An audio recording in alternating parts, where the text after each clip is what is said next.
Congratulations. Thank you.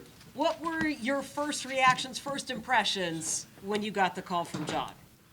It was just, like me and my family were sitting there and just getting the call. I mean, it was like, it's a dream come true. I've had, since I was a little kid, I've been dreaming of being a professional athlete and playing at this level. And, I think Seattle was just where I felt like I was meant to be, and I knew it was a great fit. So I got that call. I was pumped up, man. I was excited. Rylie, did you have communication with the Seahawks during the pre-draft process? How much did you speak with them?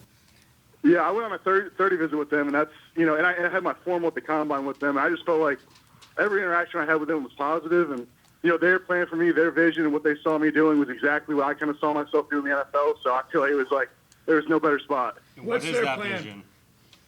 Their plan is just use my versatility. Like, I'm a big defensive tackle, but I can play a little bit end, so I can play all over. I'll do whatever I have to do, and they just want to go out and play like I played at Notre Dame and stick to my strengths. So I'm ready to do that. How much did you play end in college? I played for about a year and a half. I played D end, and then I switched back to D tackle. And how's your knee? And what was exactly the injury? Yeah, I tore my ACL in the playoff, but honestly, my knee is really ahead of schedule. I know I talked to their doctor out there, and my knee is doing awesome. Like, I'm walking around really well, and I'm starting to run, and they said I'm way ahead of where a lot of guys would be. So I think that was something that definitely helped out. Was just my persistence and the things I was doing in rehab to help me out really paid off. When do you expect to be on the field or doing football things? Hopefully by before training camp. Rylie, your sack production went up quite a bit last year. How do you see yourself evolving as a pass rusher?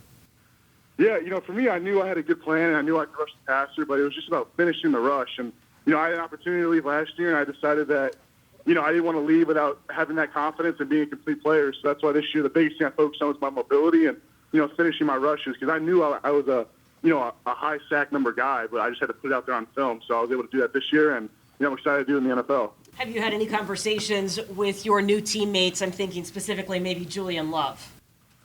I have not yet, but I'm hoping to soon. How's the shoulder doing? I saw that was also an issue for you. Yeah, it was just a little cleanup. It'll take a couple months, so that'll be ready way before the knee. So that's it's not even a worry. Gotcha. Rylie, how have you approached this rehab? Where obviously you went down in the playoff and had to miss those last two games, and going into the draft, that's got to be a bummer. But just mentally, how have you kind of approached coming back from that? Yeah, I treat it like, hey, look, you got to be professional. And my thing was that a lot of guys may take this and be down on themselves and frustrated and not be with the team. But for me, it was like, hey, how can I be a coach to my teammates? How can I help them out as they're going this playoff journey? And then in terms of rehab, it was just, it was no stone was left unturned. Like, I'm out there, whatever they say I had to do, I'm like, look, I'm going to do it to the fullest extent. Like, I'm walking 6 miles a day, just trying to get the strength back in my knees. So anything I can do to make myself better in terms of sleep, nutrition, I take that all as serious as I can. Hey, Rylie, can you talk about, the difference between the combine visit you had with the Seahawks and the 30 visit? What did you guys cover? Yeah, the combine was just a little bit of my film, just a little bit to get to know me, and then really just kind of went over my film, my sacks, my plays, and, the scheme of our defense. And then the 30 was kind of everything. It was getting to know me, how do I lead others on the team, what are some things I've improved at, and, really kind of going how I learned. So I got to learn about, their defense and how they would see me in it, and, I think I'm just excited. Rylie, speaking about your versatility, who are a few players that you try to model your game after? Yeah, obviously, being from the Midwest, I love watching J.J. Watt when I was growing up. But it's really, changed, throughout the years, kind of guys that do similar jobs to me. So I really like, Zach Allen's the guy that stood out to me, DeForest Buckner, those kind of guys, Chris Jones, they can just play all over the field and be, dominant is who I've watched. Where are you talking to us from? Pardon? Where are you talking to us from right now? I'm in Fort Lauderdale. That's your home? Yeah, my parents live in St. Petersburg, and my brother lives in Fort Lauderdale. Rylie, what kind of player are the Seahawks getting?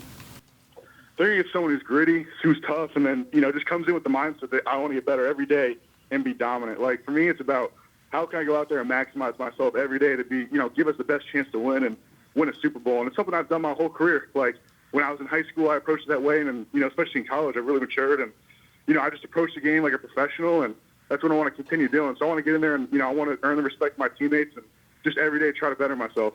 Was your trip out here the first time you'd been to Seattle? Yeah, it was. And what'd you think? It was cool. I love this. I didn't realize it was so green. And then we were driving up. We were in the city, and it was like a road that was like, literally going straight up, and there was like 4 stoplights. So I was like, I know they know what's going on here. So, I'm excited for it. I might stay away from that road, but other than that, it looks good. There's a reason it's so green. You realize that, right? Why is that? It rains like every other day. Hey, I'm coming from South Bend. You can't even talk to Yeah, me about well. weather. I'm ready to go. Hey, if it's not snowing, I'm ready to go. What are you going to do to celebrate? I'm just gonna be with my family. Like all the people that supported me my entire career and my life here, and everyone that's important to me. So I just want to be around them and hang out and try to catch a tan. And other than that, it'll be good. No bush lights? No, I'm trying to be. I'm still rehabbing, so I can't be going too crazy. All right. Thanks, Ryan. Congrats. Hey, congrats.